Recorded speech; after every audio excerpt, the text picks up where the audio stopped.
Hello and welcome to iNet Live. My name is Gillian Tett. I'm the chair of the US editorial board of the Financial Times, and I'm delighted to be hosting this episode of iNet Live on the future of work. This, of course, is an incredibly important issue. Much of the recent US election debate has been waged against a backdrop of economic fear and terror due to the COVID-19 crisis. Much of that has been also done against a background discussion about employment, unemployment, and what's going to be happening in the future. However, there has been remarkably little discussion about what is happening with digital networks, with robots, with all the automation innovations that are coming in to reshape the workplace. And the question of how this is going to play out in the economies of the future, and also how it's going to play out between different countries and geographies, is absolutely crucial. As someone who's worked around the world with the Financial Times, I can tell you there's quite a subtle difference in attitudes in places that I've seen. In America right now, the question of automation tends to spark tremendous fear, if not panic, much of the time. In Europe, that's true a lot of the time as well.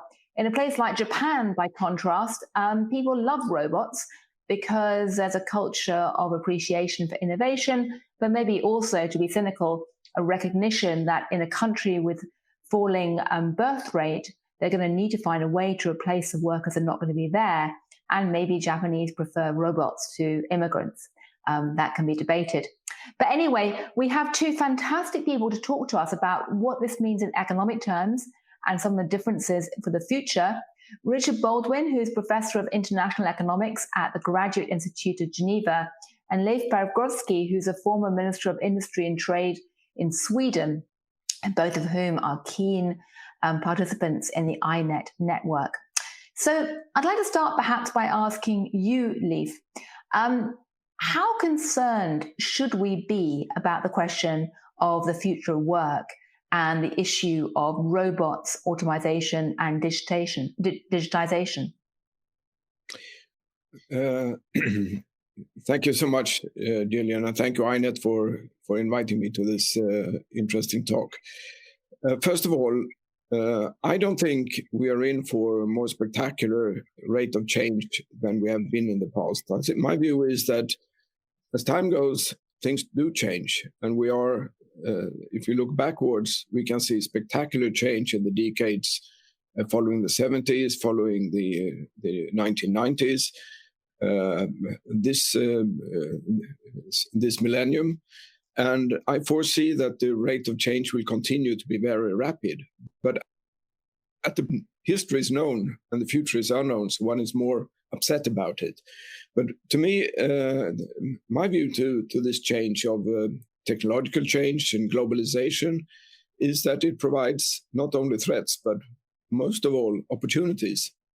We need so much more of everything: infrastructure investments, environmental investments, education, pensions, low wages that are too low. So I welcome more change, whether it is through international division of labor, what we call globalization, or technological change, because it means productivity and it means more room to address inequality and other things. The problem is it requires political action, and that is what we have seen too little of, because if the system is not geared to facilitate change and to make change compatible with the security of individuals concerned, then it will feed into inequalities, populism, and fear of change and nostalgia. And that is what I fear most of all.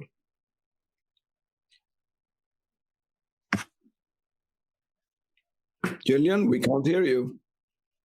Oops, sorry. So you would argue, don't hate the robots. They're not necessarily leading to an acceleration of the transformation of labor market reforms. And if you're going to get cross with anyone, get cross with politicians, not the robots. Is that a fair summary?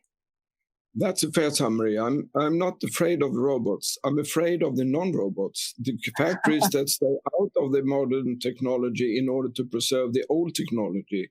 It's the old technology that is a threat to jobs, not the modern technology. Right. Professor Baldwin, how would you see it? Do you think we're wrong to be scared of the robots? So I would put it in it's a matter of time scale. So first of all, I agree with Leif that of course the rate of change isn't changing, but humans care about the increments of change, not just the growth rate. So an exponential curve has a constant growth rate, but each increment can become shockingly larger than the other. And I think in particular, it's worth saying that digital technology is now primarily being designed to replace jobs, not create them. And so the displacement of jobs, especially in the service sector, I believe, is advancing at the speed of digital technology, whereas the pace of creating new jobs is advancing at a kind of more linear pace of human ingenuity and entrepreneurship, which will eventually provide all the jobs we need in the future. But in the short term, the hyperspeed of the digital technology leading displacement, and that's the business model of most of this AI stuff and the robots and the automation and also the globalization, is going to outstrip the leisurely pace of job creation. So in the short run, I'm worried about an upheaval. But in the long run, I'm quite sure that we'll have all the jobs we need. Just as when we left the farms into the factories, we found all the jobs we needed, even though when we were leaving the farms, we didn't know the names of those jobs. And then when we left the factories and went to the offices, we found all the jobs we needed. We just didn't know the names of those things. There were services we didn't know we needed, but we need now. And the same thing will happen in the future. But it's really a question of perspective. So I'm pessimistic in the medium run, optimistic in the long run. So that raises a question, and you basically agree on that in many ways, of what do we do to get from the medium to the long run, never mind the short run, which in American politics is defined in about a few hours these days. But, how are we going to bridge that? Is it possible to bridge that, without massive redistribution in some form? Should we be slowing down the pace of job elimination by digital networks? What are the kind of options here? Leif, do you want to tell us as a former policymaker, and then I'll ask Richard. Well, first of all, it depends on where you're starting from. If you start from a country where the attitudes are like in Japan, where people are welcoming modernization and technological change, and they are praising the new robots like gifts of Messiah, then you're in a different situation than you are in some countries like, well, in my view, you can see it in the American Midwest, for instance, a fear of new technology because the safety net is so poor that the threat is really, really serious. It's about not only healthcare and education, it's about food on the table. And of course, people are afraid of new technologies. So I think if the country is equipped to support change and to facilitate change, they're well placed to benefit from what we can expect from the future. But other countries need to step up political involvement, which I realize is difficult in a country like the US, but in many other countries, it's not that difficult. And so how you manage the future is more dependent upon the political agenda than the technological and industrial agenda. You're on mute. I'm sorry, I keep going on mute because we were told to go on mute by the organizers, and I keep forgetting. I'm sorry, I'll stay off mute for a bit. Richard, what do you think? How do you see it? I mean, do you think it's really a question of how you manage the agenda, or do you think there are actual things that have to be done in any circumstances, no matter how you manage the agenda? Right. So this is one of the things I tackle in my book. Did I mention I wrote a book? No, tell everyone who's watching and tell them what's going on. I should hold it up. The globotics upheaval. Yeah. But so the way I think about it is this. Fundamentally, there's absolutely nothing new about this digital stuff. People will have to change jobs, just as they have had to since about 1820 or 1720. But the difference is that the change will be more rapid than it has been before, because more or less, computers have developed a whole set of cognitive capacities since about 2016 that they never had before.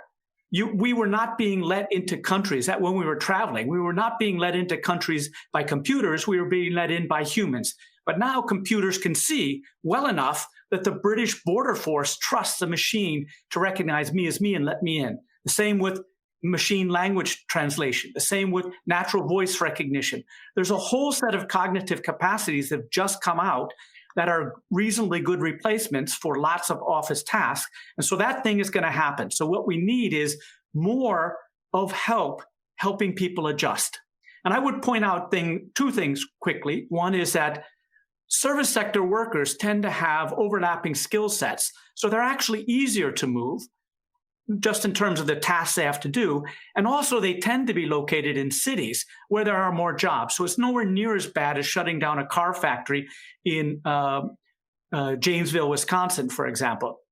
So that's plan A, is lots of help getting people to change jobs, like they have in Denmark or in Scandinavia, generally speaking, lots of active labor market policy. Now, if that doesn't work, and I'm afraid in countries like the United States, they will not set it up fast enough, we'll have to go to plan B. And I think this is what's going to happen anyway, that we use regulation to slow down the displacement of jobs.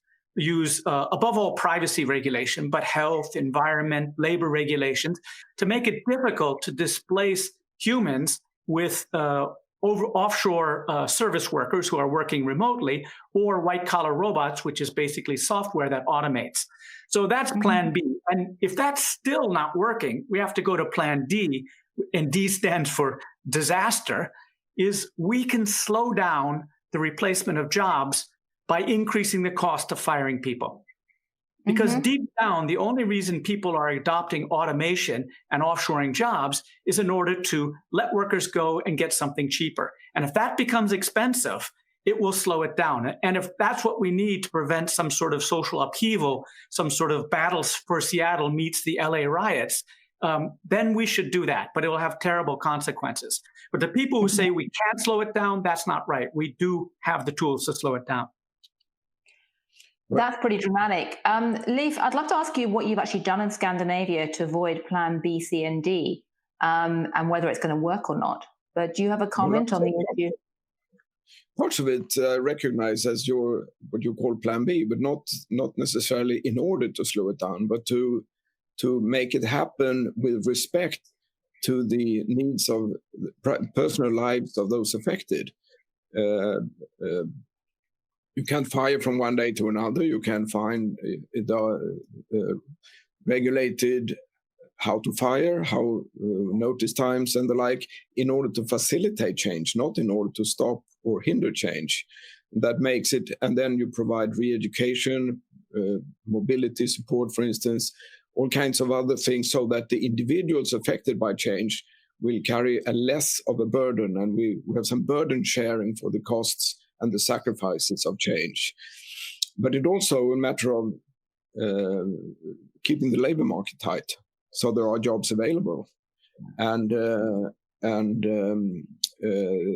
things like producing new knowledge, so that there are a continuous flow of new innovation, new ideas, new companies, and the like. And one more very important thing: if you have this kind of change, usually produces huge profits in the growing areas.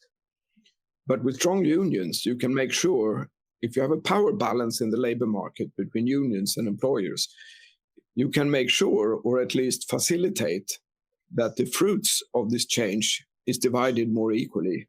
And you will have less of this explosion of inequality that you have seen in some other countries. That also facilitates support for change and acceptance of change, because if it provides rising real wages in the economy, then it's easier to carry. I can provide more examples if I have one more minute, but I can come back to that. If you... please do. I think we're very curious to know what you've done in Scandinavia. Let's take one example. In 1990, the Berlin Wall collapsed, and China had become big enough to really enter the global labor market in a big way. We were hit by opening borders more than America can ever dream of. We don't have two big oceans to protect ourselves. The Baltic republics were closer to Stockholm than Gothenburg, and 3/4 of the Swedish country. We got highly educated, low low-paid labor just at our doorstep. At the same time, the EU and the EFTA countries opened the single market, where all tariffs and virtually all non-tariff barriers were abolished. So we got this explosion of exposure. And of course, people could have been afraid if they were like now. But let's see what happened since then. We've had a 25% rise in real wages for private sector blue-collar workers. Plus 55%. And we've had a plus 25% of total employment. So both employment and real wages were rising in spite of this, what we would call threat from low-wage competition. Because we were able to upgrade, companies specialized more, they hired more qualified staff, the educational level was rising and so on. And I would say this came about without any strikes or without any big upheavals, but we have got more inequality in the country, more regional inequality, but not at all the scale of in the United States.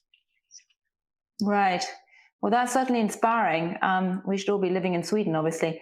But Professor Baldwin, Richard, when you look around the world, what do you see sort of inspiring examples of how to do it? And if you were a betting man, which countries do you think are going to end up in which of those 3 or 4 strategies? Well, I think I would just to riff a little bit on what Leif was saying is that, basically you have to have an entire safety network and social system in place to allow your society to adapt to change. And it doesn't matter whether it's trade or globalization or climate change or declining birth rates or whatever it is, you need to have shock absorbers so that the winners and losers will both feel that they're participating in the fruits and sharing the benefits. And so countries who have good labor market, in particular labor market, because people care so much about their jobs, labor market policies that provide them with the confidence that they're not going to be without, they are going to be able to pay their mortgage. They won't be thrown out. There always will be food. They will be able to educate their children. Their kids will be able to get medical care. When they have that kind of confidence, they can react. More or less speaking, that's the way it is in Europe, especially Northern Europe. So I think they're more likely to be able to adapt to these changes. In Asia, they often use more, sorry to be stereotypical, I can't talk a couple billion people over there, and I'm going to talk about them in 3 seconds, but the family support networks and the community networks are often part of the support network that doesn't really exist so much in the individualistic West. So often that matters. But to a certain extent, it's what Leif said. If you've been in China or most of East Asia, anywhere except Japan, the incomes and opportunities have just been exploding for the last 20 years. And so you have a situation where lots of East Asian Chinese friends of mine are buying their parents' houses when Americans can never afford the houses they grew up in. And you have just this completely different momentum of whether the opportunities and challenges of globalization are good or bad. So I think to a certain extent, the history. So I would say East Asia is leveraging this and is winning from it. The G7 countries are struggling with it, especially UK and the US, who have this lack of social networks. Now, if you give me 3 seconds, I'll talk about the emerging markets. So, and I want to focus on globalization. So I like to think about digitally enabled service trade. And in particular, let's call it working from home when home is abroad. So all of us have learned to work in remote teams, and pretty soon are going to figure out that they can get some of that talent for about 1/10 or 1/20th of the price by getting somebody in a high education, low wage kind of country, the Estonia that Leif was talking about. Now that's going to be a big kind of threat or opportunity, but especially for emerging markets. Now you see, the comparative advantage of emerging markets is always quality adjusted, low cost labor. But up till now, globalization has meant they had to take that labor, put it into a factory, they had to make a good and then export the good. But with this kind of online digital working from home, telemigration, as I call it, they'll be able to exploit their comparative advantage directly. So I think the emerging market miracle will spread and be more geographically related to time zones. So I think Africa, middle-class people in middle-income countries in Africa will start to provide these services in Europe, and Latin America to North America, and Southeast Asia to Northeast Asia. So I think the emerging market miracle, which so far has been tied to either manufactured exports or commodity exports, will spread out, where countries like Kenya and South Africa and Tanzania, who have a pretty big cadre of educated people who are super cheap by international standards, they will benefit from this, and they will find it as an opportunity. That's fascinating, Richard. Has that development already started in Kenya and South Africa, or is it in the future? Is it in a big way already? So it's starting already. So the countries where it's really been transformative are India, as we all know, and Philippines has started. But for example, Kenya has committed itself to getting a million young people online selling services and developing it for that. And right now I'm involved in a project for Colombia where we're trying to figure out which skills and how to get Colombians online selling their skills. So it's a lot of it's mediated. Some of it's mediated now through these platforms like Upwork or Fiverr, which are like eBay and Alibaba, but for services. So you post a job and somebody will be matched with you, and you can provide a services like, designing a logo, copy editing a column, translation, but even things like legal services, fixing your IT code, even entering data, whatever it is. So this is big and growing, and it's really an extension of the business processing outsourcing that had been going on literally for a couple of decades, and knowledge processing outsourcing that's going a little bit further. So that it is in transit. It's growing quickly. And that's fascinating in some ways. It's like almost like geography is reasserting itself, but in time zone geography rather than anything else. Sorry, Leif, you were saying something. Well, the time zone is interesting, but I noticed this in my private life. When I reach a call center in the evening, it's very often Swedish-speaking people in India or Australia in different time zones, because then labor is expensive in this country, and it's easy to hire young people who want the adventure of working somewhere exotic, far away. So it's already here in a country where evening labor is very expensive. So market forces are working. But do you think they're actually sending people over from Sweden to live in India, or do you think these are people being trained in India to speak Swedish? Because maybe we're going to see a reverse development away from everyone speaking English in the future. I would love that, but I think they hire Swedish young people who want the adventure of living in a fun place on a beach in India or surfing in Australia for a year or so. I think that's the main Swedish-speaking labor force there. And me as a consumer, I get shorter waiting times, I get better service. And instead of them closing the call center at 5 o'clock in the afternoon, it's open until midnight or so, or even around the clock. You probably get a much happier call center worker as well. Additional benefit. Fascinating. Just goes to show that the extraordinary capacity of globalization to produce these cross-cultural currents that no one knows about, which is quite counterintuitive sometimes. It really is. It's amazing. I should say that anyone watching, we're keen to have any questions from you. We have one already on the system, but do please add in some questions, and I'm going to pick them up very soon. But before I do, I'd like to just ask, Richard, you've written this book, which we can give a good plug to now, but you talk about the disaster scenario whereby essentially you don't have intelligent policies to reskill people or to slow this down. You end up in a situation where people are trying to protect workers through protectionism and other measures. But what about redistribution? And do you think the onus should actually be on tech companies to be stepping up to the plate, either through taxation or through other means, to take responsibility for this? Because as Leif said, they have emerged as big winners here. Well, so I'm not so big on what should be done. I'm bigger on trying to predict what will be done.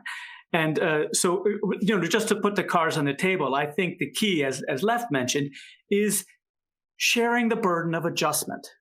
And in some countries like the United States and to a certain extent the UK, the assumption is that when you lose your job, it's the worker's fault. And therefore the worker is the one who should bear it. Now, at least in the UK, I used to run the Center for Economic Policy Research, and we had the unfortunate task of having to fire people.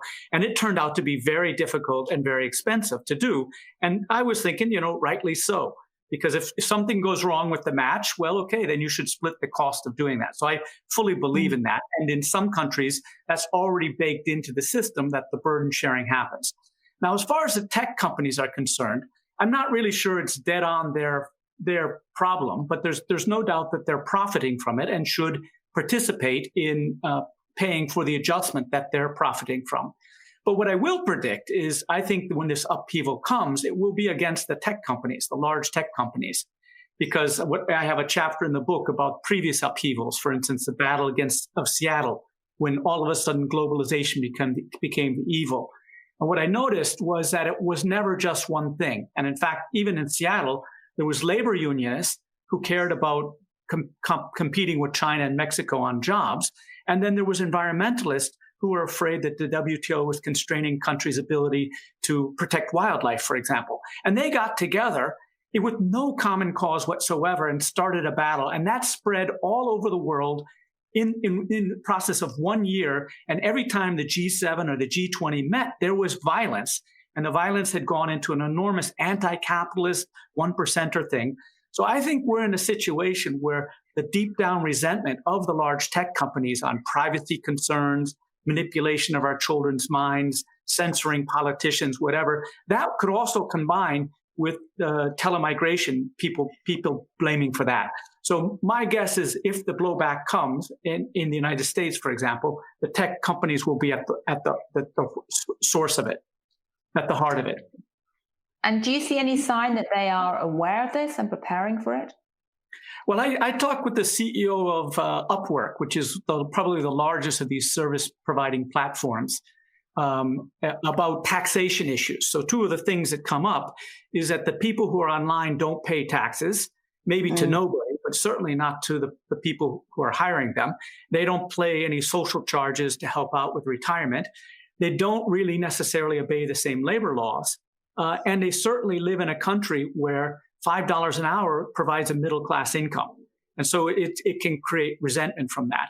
So what the Upwork did was they said they would tell the country where the freelancer was located about the income if that country asked. So for in the United States, for example, all the US-based freelancers got a 1099 miscellaneous income form.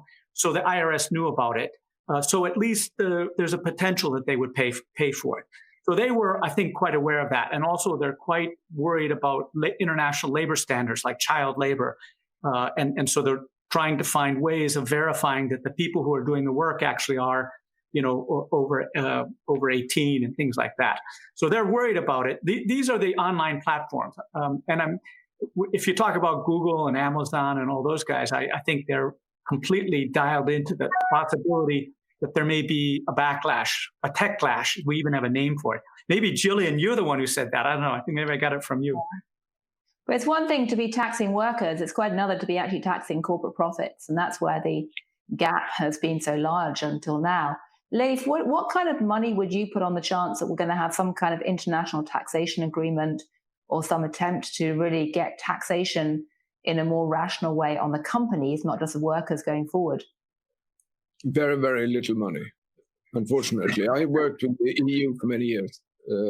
I've been at decision-making councils every month for a decade, and I've become very skeptical. We can't take any decisions on taxes in Europe without total unanimity, and that means that Ireland will forever defend the right of Google and Facebook to pay almost zero tax anywhere in Europe. And that means that the excess profits that we see will have to be addressed through anti-monopoly regulations instead. I'm very pessimistic about our ability to tax it. We have made great progress in fighting tax havens and transparency in places like Cayman Islands and Panama and the like. But when it comes to this, I think Europe is not able to move ahead, as Europe itself is not behaving in a way that is legitimate.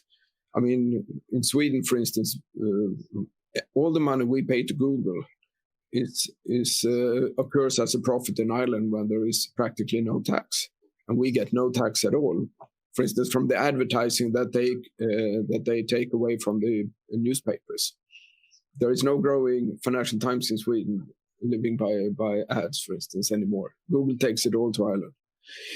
But I do think that EU and others can make progress on regulating monopolies and opening up for competition. And also the GDPR, the protection of privacy and other things is also a way forward. But I'm pessimistic on taxation, unfortunately. But this change we're talking about, the digitization and the profits that accrue when the companies that grow in this new environment, it must be legitimate in the eyes of the ordinary voter and the ordinary worker. Otherwise, we will see Donald Trumps everywhere. And this is in the interest of everybody involved. And taxes is one aspect, but also the way they treat workers, the way regional differences are addressed or not, environmental issues. It will not be harmonious unless these things are addressed. And the WTO is not able to do it. Well, it's interesting. I mean, as you may know, I created with my colleagues at the FT about a year and a half ago a platform called Moral Money, which is named after Adam Smith's theory of moral sentiments and trying to look at the issue of sustainability and stakeholder responsibility within that Adam Smith vision.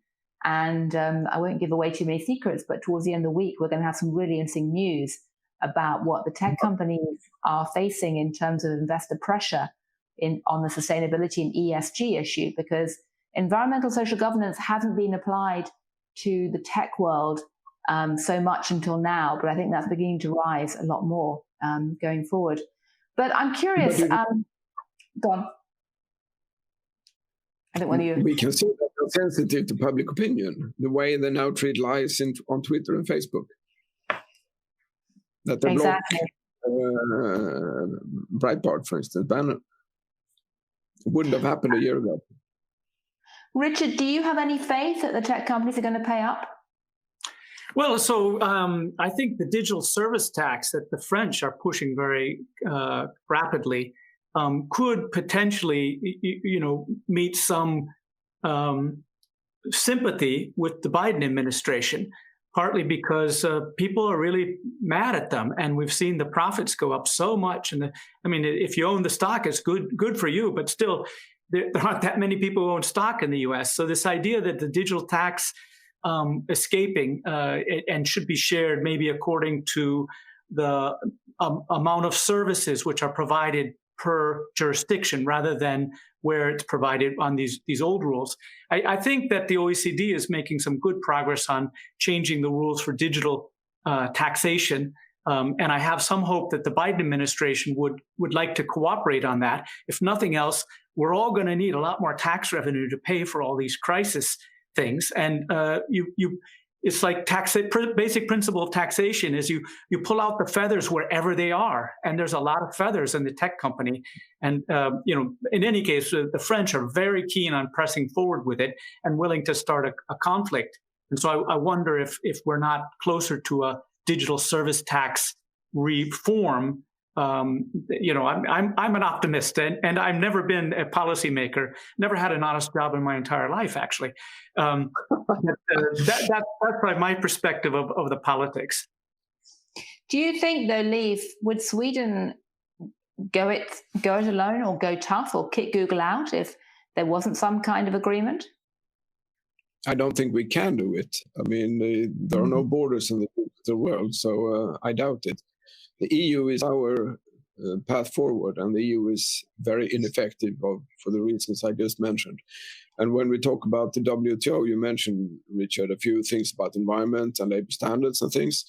The WTO is, they are now managing very old and obsolete trade deals, trade rules that were written in the time of when the fax machine was young. And there has not been more or less any progress since then. So the new world is not regulated in the WTO. And that is a very, very big problem. The Uruguay round started in Punta del Este in 1986. And they concluded it 10 years later on the agenda, decided there 40 years ago. So to blame WTO is off mark, I think. We need regulation on things like labor standards and environment. Time may be ripe now, but it wasn't then. Richard, I'm curious, as an economist, it seems to me one of the problems which people aren't talking about in the economics profession enough is that so much the value of the companies and so much of their market power stems from activities and exchanges which are not designated through the medium of money. And by that, I mean what you have is a lot of barter exchanges where people are giving up services, giving up data in exchange for services. I mean, you can quibble whether you should use the word barter or not, but certainly there's an exchange going on which is not captured or mediated through money or monetary reference to monetary values. Do you think that adds to the problem? And do you think it's time to overhaul economics as a result, given that we are talking on the INET platform, the institution of the new economic theory? Yeah.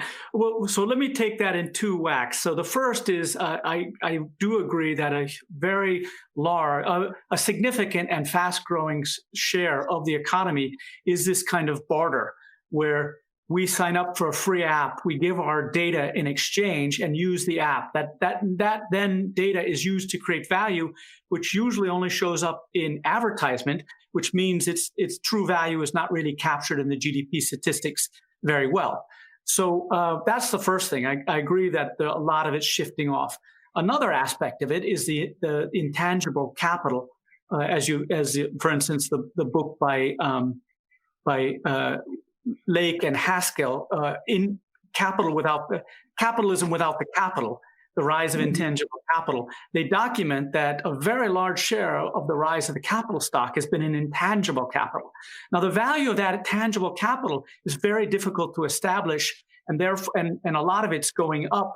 For instance, the value of Google or the value of patents is going up without having any labor or capital used to produce that extra value, and therefore it's not really captured in our GDP. So I agree with that. In terms of whether we need to revamp economics, actually we have all the economics we need to study that. It's just not mainstreamed. So if you look at books like Hal Varian, who's now the chief economist of Google, he wrote a book with a Princeton IO economist where they looked at the economics of this kind of high-tech world. And so I think we do understand how to model it and think about it, but it's just not in the current paradigm, the mindset. So I think it's a question of applying a different type of economics. Now, one book which I really like is called Radical Markets. And so one of the aspects of this barter for data is that they treat the data as capital. So in other words, once you've given your name and address and your age, they own that forever, but you only get a one-time, or you get a flow of services for it. What these guys say is that, okay, you can have my data, but I will have to give it to you every single month. So instead of viewing data like capital, which you can take and hold, you have to view it like labor that you have to pay for every month. And that, I think, that little change would make a huge difference. But again, that's not economics. We know the economics. It's just is to get somebody to take the changes seriously enough, I think, or politics. That's fascinating. I mean, I would say that in addition to calling on non-mainstream economics, you may want to call on other branches of social science like anthropology, which I'm trained in, which has a rich body of literature about the issue of barter already, and there could be other areas as well. But Leif, did it worry you when you were in government that your statistics may not be capturing what's really going on? I'm sorry, Gillian, I didn't catch it. When you were in government, were you worried that your statistics may not be capturing what's going on? As long as you're aware of it, it's not that important. And I think, remember, even if those assets are intangible, the revenues they provide are captured in the statistics. The revenues of companies like Facebook and Google are captured, and that's where America is such a beneficiary of these companies. Although all their production, the Apple products, are produced in China and other places, the services create profits in the US that are recorded in the US. But I think statistics need 3 decimals in the equations in order to know where you're going. You very rarely have that kind of basis. I would say that Financial Times is more useful for decision makers than that kind of analysis. Right. Well, we have a rich stream of questions. What you've said is clearly sparking, a lot of passionate thoughts about here. Let me take one starting right down the bottom from Jose Navarro, who says from Colombia, can at some point in the very long run, not all jobs be done by robots and finally free humankind to not have to engage in paid work on meaningful and voluntary work with perhaps more social, environmental focus? So should we actually say thank you to the robots because we'll never have to work again? Who would like to address that? I think there will always be new needs. Then all needs will never be satisfied. So no matter how much we can produce, we will invent new things that we want, including more free time with the children, with the families, vacations, and other things. Right. Richard, before you answer that, maybe you can wrap that together with a question from Akbar Norman, who's also from Colombia, who says, please elaborate on Baldwin's Plan B. How exactly would you go about with your Plan B? Right. Well, so let me just take a quick swing at Jose's question. And this is a major theme in my book, is that we will do what Globots and software robots can't do, telemigrants and software robots can't do. And AI can't do the most human things. So I think the jobs of the future will involve the most human skills, like creativity and empathy and curiosity, that kind of stuff. And also things that actually require people to be in the same room, because otherwise it'll be offshored to somewhere cheaper or taken over by a robot. So I think the jobs of the future will be very, very human. And I don't know if you've ever seen this science fiction movie, She, where a guy falls in love with an operating system. The guy's job is actually writing letters for people. It's a human job because you really need to have that human touch. So anyway, jobs like that. But I do agree that that the robots will take the robotics out of lots of human jobs, and so we'll have a better time. You can almost I almost wrote my book by references to science fiction movies. So there's some who are like the Terminator and it's all terrible and the robots are killing us. Other ones, it's like Star Trek, where there's the computers have eliminated scarcity. So everybody's kind of nice. They're only doing things because they love it. And it's only the aliens that are mean. So I agree with that. Now, Plan B. Plan B is, let me give you an example. In Switzerland, there is no offshoring of back office jobs in banks because of privacy laws in Switzerland. So privacy laws in Switzerland are very, very strict. If client data leaves the country, if it's by mistake, it's a couple $100,000 fine the first time. If it leaves on purpose, people go to jail. It's a criminal act. As a consequence, no bank takes the chance that the data will leak out. So all the offshoring is into low-wage regions inside the country, not outside the country. So that was unintentional, but the privacy regulation prevented offshoring. And you can imagine privacy laws being used to prevent all sorts of data crossing border, and therefore preventing all sorts of types of telemigration. So that's one. The second is you could try and enforce a minimum wage in the office.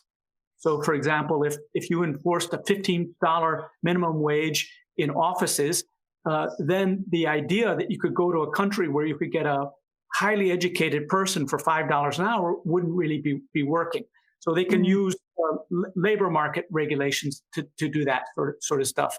Environmental regulation, they could insist on workplace rules for the workers, which are hard to enforce in a place like, say, India. So the regulation, I would just point out that when we went through the Industrial Revolution, especially the second Industrial Revolution, unions came up with all sorts of rules, feather bedding rules or red flag rules, which made it slowed down the transformation or the loss of jobs of people, say, who were doing horse and buggies transportation, or people who were firemen on trains. They were shielded by regulatory rules. So red flag rules, I think we'll see all over the place. We've already seen it in cars. Let me just say this one thing. In automated cars, the U.S. Congress passed a rule that allowed practicing for autonomous cars on the U.S. federal highway system for cars, but not trucks, because the Teamsters got them to say you can't have it for trucks, although quite obviously it's most useful for trucks, not cars. So that's the kind of regulation that can slow down this replacement. Fascinating. Well, we have a couple of great questions for Yeshwant Pradeep, one of which is more traditional, which is what will be the implications of automation in countries like India, where the population is high, but workers are mainly unskilled? What will this mean for them? But also he asks a question I think many people watching may be wondering, which is, do you think the profession of economics will also bow down to AI? How do you think the economics profession will adapt? I'll take the economic profession. So we've embraced it. So this year, there's been an enormous transformation in economics to embrace real-time, very granular data, for instance, from cell phones or footfall traffics or online bookings for restaurants and things like that. So economists are using high-frequency, non-traditional data where it's so much of it, you cannot deal with it without machine learning. The second thing they've done is they've used machine learning algorithms to deal with very, very large databases, even of the traditional type. So economics research has been completely transformed. So I'll give you an example. One of the early efforts to establish how many jobs could be done from home in the United States was done by two Chicago professors, Jonathan Dingle and Brent Neumann.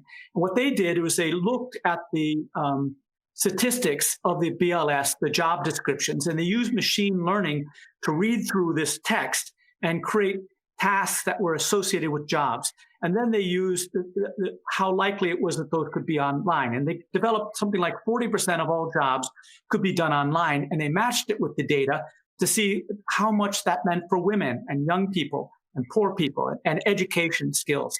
So they, in a very quick time, they used machine learning and non-traditional data sources, often text into data, to do that. So economics profession has embraced it. And if you're not in on that new data world, if you're still using publicly available data, you're not at the cutting edge of economics anymore. It's coming into development in lots of places.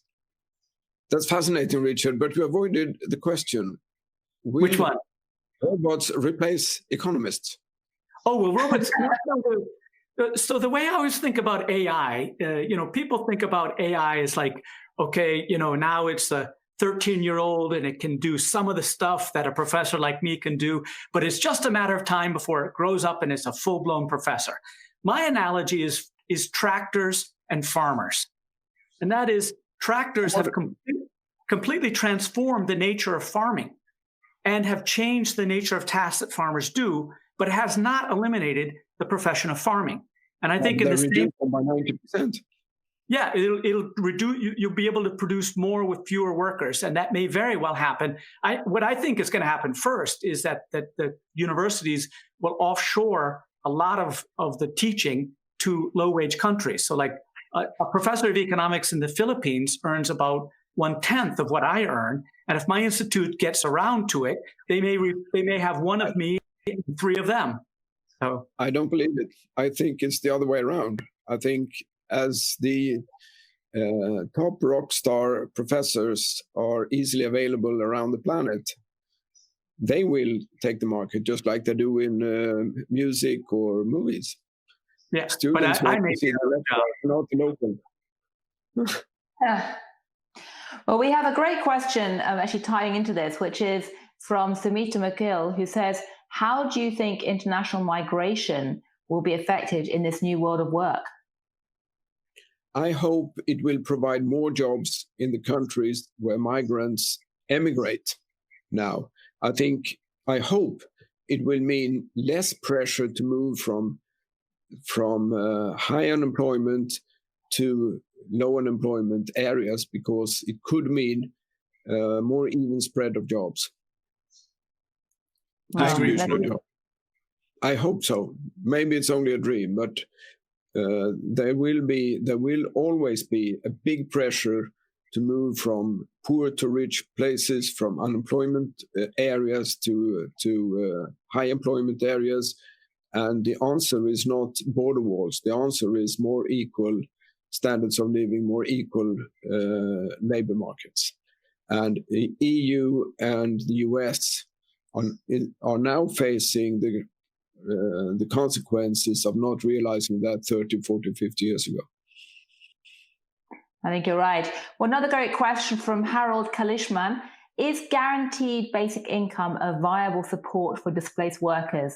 Is that something, Richard, that you'd just seen? Because I don't think that was on your list of A, B, C, D as such, was it?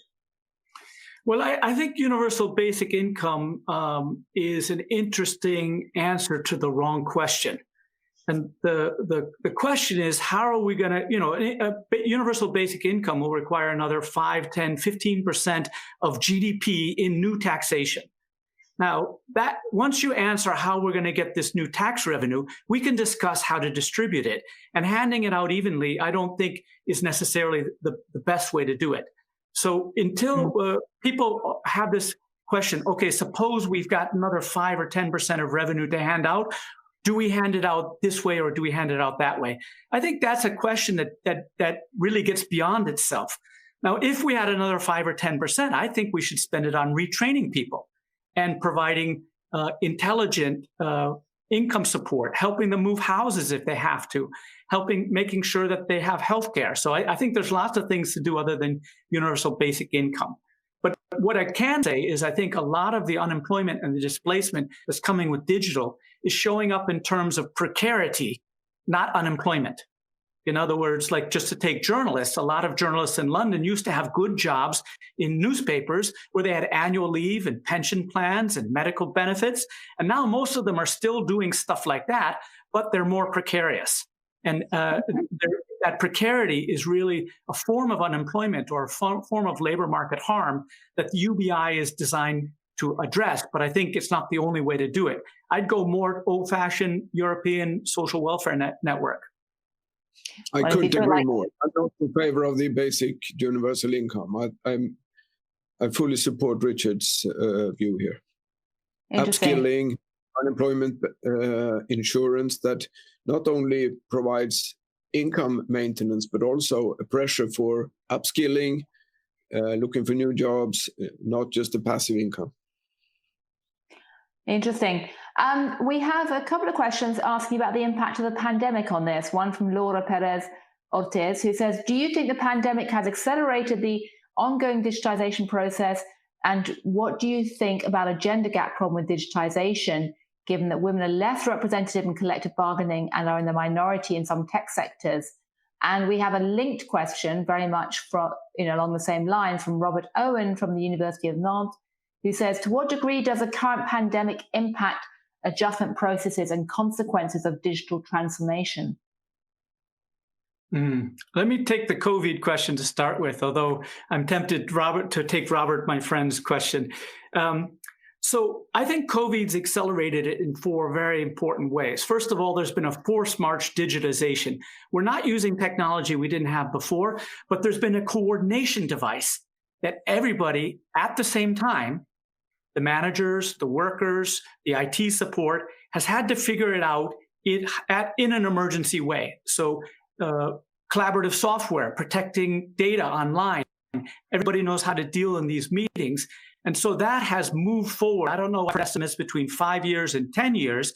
The digital transformation that was on everybody's to-do list, but for tomorrow, has happened today. And what that means is that now that people are used to working from home, working from home when home is abroad is a much bigger threat. The second thing is a huge number of people have been fired or there's been separations.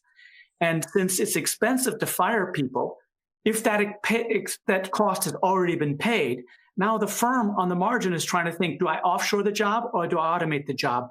It's in a very different situation than do I first fire the guy and then automate it? Because he's already fired. Now they're going to, when it comes back, they can make the choice. It's like a tabula rasa.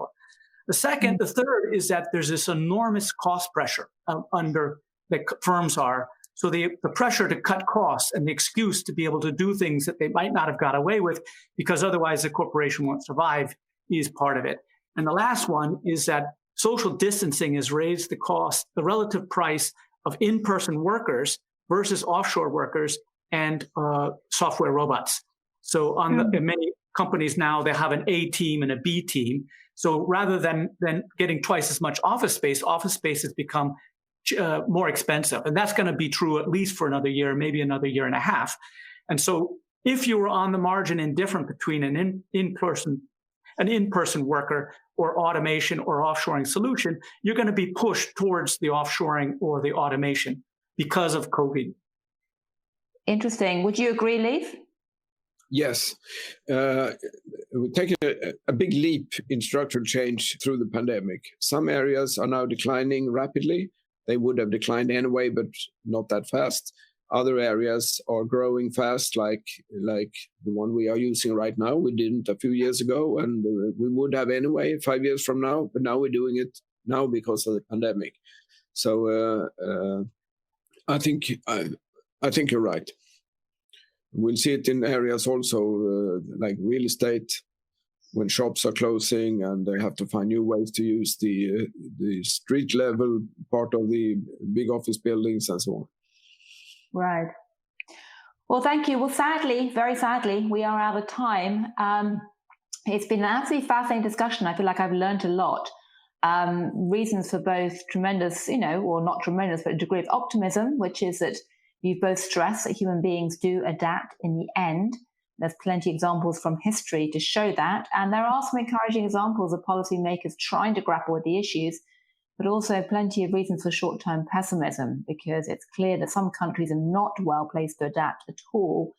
And if we do not look at some of the sensible policy options, we will be heading towards what you've called, Richard, disaster, Plan D, which is very worrying, particularly at the moment. And of course, I think your 4-point plan around COVID is particularly instructive, because those indeed have 4 points around COVID are very constructive, because it does show how that's accelerating these trends.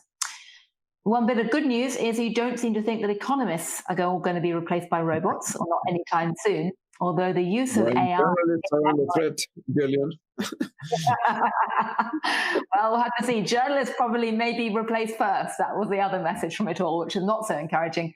But anyway, just remains for me to say a very big thank you to both of you for such thought-provoking ideas.